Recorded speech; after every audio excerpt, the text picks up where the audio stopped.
মৰমৰ ছাত্ৰ-ছাত্ৰীসকল, আমি ইতিমধ্যে গৰম বন্ধ শেষ কৰিলো। তোমালোকৰ বন্ধৰ মাজত কিমান পঢ়া হ'ল নহ'ল বাৰু সেইবোৰ বাদ দি আমি এতিয়া HSLC পৰীক্ষাৰ কাৰণে সাজু হ'ব লাগে। অহাকালিৰ পৰা আমাৰ বিদ্যালয় আৰম্ভ হ'ব। এতিয়া তোমালোকে দৈনিক পাঠ পঢ়িব লাগিব। অকমান কষ্ট কৰি পঢ়িবা। আমি ইতিমধ্যে ভাৰতীয় সংস্কৃতি পাঠটো আলোচনা কৰিছিলো। এতিয়া তাৰ ভাৱ বিষয়ক আমাৰ যিকেইটা দৰকাৰী প্ৰশ্ন সেইকেইটা আলোচনা কৰিম, তোমালোকে চোৱা। এইকেইটা খুবেই দৰকাৰী প্ৰশ্ন। উত্তৰ ভাৰতীয় ভাস্কৰ্যৰ বিষয়ে তোমাৰ পাঠ্যপুথিৰ সহায়ত লিখা। উত্তৰ: ভাস্কৰ্য শিল্প ভাৰতীয় সংস্কৃতিৰ এক বৈশিষ্ট্য। সুকুমাৰ কলাৰ এটা অংগ হৈছে ভাস্কৰ্য কলা। ভাৰতীয় ভাস্কৰ্যসমূহৰ বৈশিষ্ট্য। বিভিন্ন বৈশিষ্ট্যসমূহৰ প্ৰতি লক্ষ্য ৰাখি উত্তৰ ভাৰতীয় ভাস্কৰ্য, দক্ষিণ ভাৰতীয় আৰু ইছলামীয় ভাস্কৰ্য এই তিনিটা প্ৰধান শাখাত বিভক্ত কৰা হৈছে। উত্তৰ ভাৰতীয় ভাস্কৰ্যত বৃত্ত আৰু বক্ৰৰেখাৰ প্ৰাদুৰ্ভাৱ সৰহ। এই অঞ্চলৰ মন্দিৰসমূহত ইছলামীয় ভাস্কৰ্য ভালেখিনি প্ৰভাৱ পৰা দেখা যায়। ইয়াৰ সৌন্দৰ্য, সমন্বয় আৰু গঠনৰ সূক্ষ্মতাৰ জৰিয়তে প্ৰকাশ পাইছে। দাক্ষিণাত্য ভাস্কৰ্যৰ দৰে ই কাৰুকাৰ্যৰ বিশালতা সহায়ত প্ৰকাশ নাপায়। সেয়েহে ইয়াক সংহতিৰ ভাস্কৰ্য বোলা হয়। দাক্ষিণাত্যৰ ভাস্কৰ্যত কোণ আৰু সৰল ৰেখাৰ প্ৰাদুৰ্ভাৱ সৰহ। গঠনৰ বিশালতা ইয়াৰ প্ৰধান বৈশিষ্ট্য। ইয়াৰ আৰ্হিত পুনৰাবৃত্তিৰ স্থান নাই। উদাহৰণস্বৰূপে 1000 স্তম্ভ থকা কাঞ্জীবৰামৰ মন্দিৰলৈ আঙুলিয়াব পাৰি। গঠনৰ সৰলতা আৰু সূক্ষ্মতা হৈছে ইছলামীয় ভাস্কৰ্যৰ মূল সম্পদ।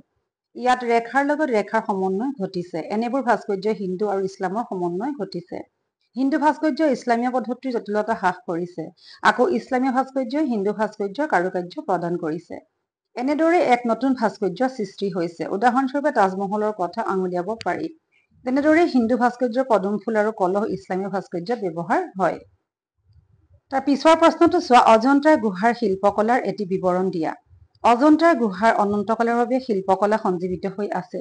ইয়াৰ জৰিয়তে ভালেমান গতি প্ৰগতিৰ সমন্বয় উজ্জ্বল হৈ আছে। অজন্তাৰ ছবিবোৰত দুটা ভাৱবস্তু প্ৰকাশ পাইছে। এটা হৈছে সন্ন্যাস জীৱন আৰু আনটো হৈছে সমূহীয়া জীৱন। দুইবিধ ছবি একেলগে অংকিত হৈছে। দ্বিতীয় পৰ্যায়ত ছবিবোৰ হৈছে জীৱনানন্দৰ উৎসাহময় চিত্ৰ। এইবোৰত ফুটি উঠিছে শক্তি, খ্যাতি, প্ৰেম আৰু যৌৱন। প্ৰথম শাৰীত আছে দয়া, ধ্যান আৰু মৌনতা। ভাৱবস্তুৰ পিনৰ পৰা এই দুইবিধ ছবি একেধৰণৰ নহয়। দুইবিধতে দুখন সুকীয়া জগত প্ৰতিফলিত হৈছে। তথাপি পৃথক যদিও এই জগত দুখন পৃথকভাৱে অংকিত হোৱা নাই। জীৱনৰ অসামঞ্জস্যকো একেলগে গ্ৰহণ কৰিব পৰা শক্তিৰ সম্ভেদ এই ছবিবোৰত আছে।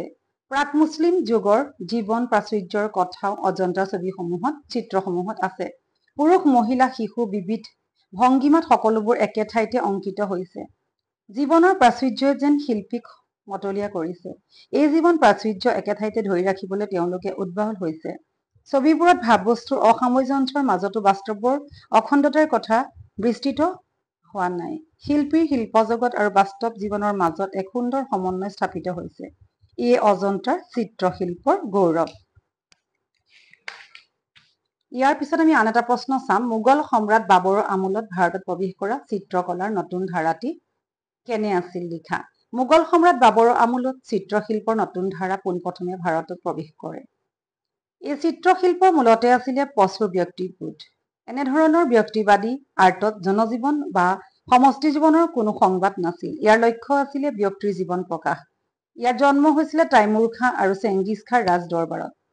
গতিকে যুগৰ প্ৰকৃতি অনুসৰি এই আৰ্ট ব্যক্তিবাদী আৰু কঠোৰ হবলৈ বাধ্য হৈছিলে। ইয়াৰ ভাৱ প্ৰৱণতা নাই, আছে বিপুল উৎসাহ, উদ্দীপনা আৰু প্ৰেৰণা। এইখিনিকে উদাহৰণস্বৰূপে আমি উৰ্দু ৰোমান্টিক কাব্য সাহিত্যৰ কথা উনুকিয়াব পাৰো। বিদ্যাপতিৰ লাখ লাখ যুগ হিয় হিয় ৰাখনো ইত্যাদিৰ তুলনাত এনে বাক্য সাহিত্যৰ ভাৱ প্ৰৱণতাৰ পৰিমাণ তাকৰ। ভাৰতীয় সংস্কৃতিৰ এক বিৰাট সমন্বয়ৰ বস্তু।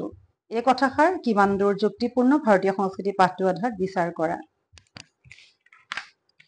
বিভিন্ন জাতি উপজাতিৰ ভাষা সংস্কৃতিয়ে ভাৰতীয় সংস্কৃতিক সাগৰ ৰচনা কৰিছে। আৰ্য, অনাৰ্য, মংগোলীয়, দ্ৰাবিড়, শক, হুণ আদি বিভিন্ন জাতি উপজাতিৰ অতি প্ৰাচীন কালৰ পৰা ভাৰতলৈ প্ৰব্ৰজন ঘটিছিলে। তাৰোপৰি আফগান, পাঠান, মোগল, ব্ৰিটিছ আদি বিদেশী জাতিৰ সংস্কৃতিৰ প্ৰভাৱত ভাৰতীয় সংস্কৃতিয়ে বিশাল ৰূপ ধাৰণ কৰিছিলে। ইয়াৰ প্ৰধান কাৰণ হ'ল বৈচিত্ৰ্যময় ভাৰতৰ ভৌগোলিক পৰিৱেশ। ভাৰতীয় মানুহৰ মনে প্ৰকৃতিৰ দৃশ্যাৱলীৰ পাৰ্থক্য, জলবায়ুৰ পাৰ্থক্য আদিৰ দৰে অসামঞ্জস্যকো স্বীকাৰ কৰি লৈছে। ঠিক তেনেদৰে মনস্তাত্ত্বিক প্ৰস্তুতিয়ে জীৱনৰ সকলো অসামঞ্জস্যকো আদৰি লৈছে। বাহিৰৰ পৰা অহা ন মানৱপুঞ্জই ব্যক্তিগত প্ৰতিভা অনুসৰি ভাৰতীয় সংস্কৃতিৰ ৰচনাত বৰঙণি যোগাইছিলে। উদাহৰণস্বৰূপে দেৱ-দেৱীৰ পূজা অৰ্চনা, দ্ৰাবিড়ৰ দান মৃতকৰ সৎকাৰ, লিংগ পূজা আদি অনাৰ্য যুগৰ দান, চুফিবাদ আৰু উপনিষদবাদৰ যি মিল সেয়া ইছলাম আৰু ভাৰতীয় সংস্কৃতিৰ সমন্বয়ৰ প্ৰভাৱ। হিন্দু সংগীতৰ প্ৰচলিত উচ্চাংগ ধাৰাত ইছলামীয় সংস্কৃতিৰ প্ৰভাৱ বিদ্যমান।